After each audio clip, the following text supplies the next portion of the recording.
ni kaimu DTO wa wilaya ya Kilombero, lakini pia ni msaidizi wa mwenyekiti wa mtandao wa wanawake wilaya ya Kilombero.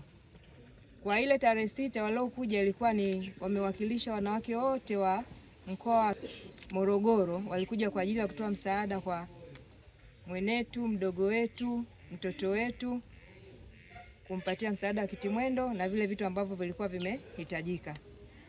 Kwa maana baada ya kutoa msaada ule, kuna kiongozi wetu ambaye alikuwa ameambatana na ule msafara, anaitwa Fande Martha. Yeye alitokea Morogoro mjini.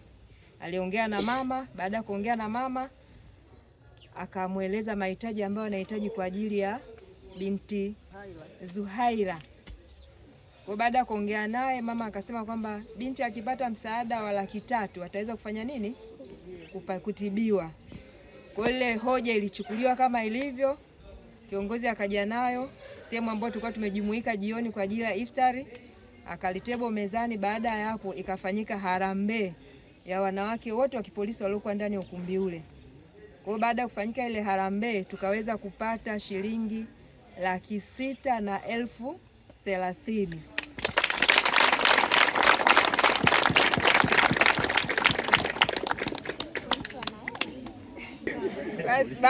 Baada ya kupata ile hela, tukasema kwamba tuje tena turejee kwa mama na mtoto tuweze kumkabidhi hela hiyo kwa ajili ya kuweza kukamilisha matibabu yake. Pia na imani kwa uwezo wa Mwenyezi Mungu atamsaidia na kuweza kurudi katika hali yake ya kawaida, ili aweze kuwa na nyie katika hali ile ya kawaida, kwamba yeye anakuwa ana enjoy maisha, si ndio?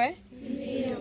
Kwa hiyo tulichokuja nacho leo ni msaada ambao tumeupata kwa polisi wanawake mkoa wa Morogoro, ambao ni kiasi cha shilingi Laki6,30,000. Tutamkabidhi mama kwa ajili ya kwenda kwenye matibabu ya binti yetu.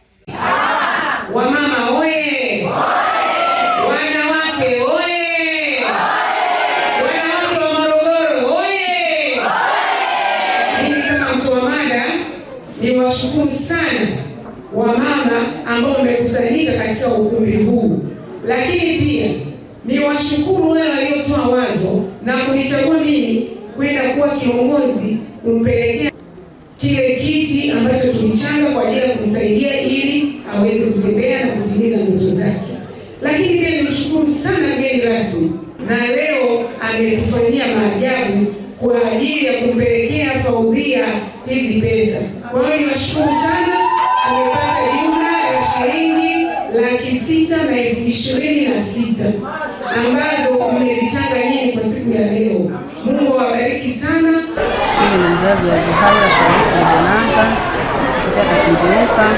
Hili tatizo mwanangu limetokea wakati akiwa darasa la 6. Alikuwa anatembea tu vizuri, kuanza mguu kama umepinda. Nimehangaika naye kutokana na changamoto za maisha, nimeshindwa kumtibia. Kwa hiyo napata shida sana kumleta asubuhi, jioni nimfuate ikiwa mvua, ikiwa nini. Kwa hiyo nashukuru sana leo jeshi la polisi limefika hapa kuweza kuletea msaada kama huu niliopata leo wa kiti. Wanafunzi wenzake watanisaidia kumpeleka na kumrudisha kufika katika masomo yake. Nashukuru sana sana sana.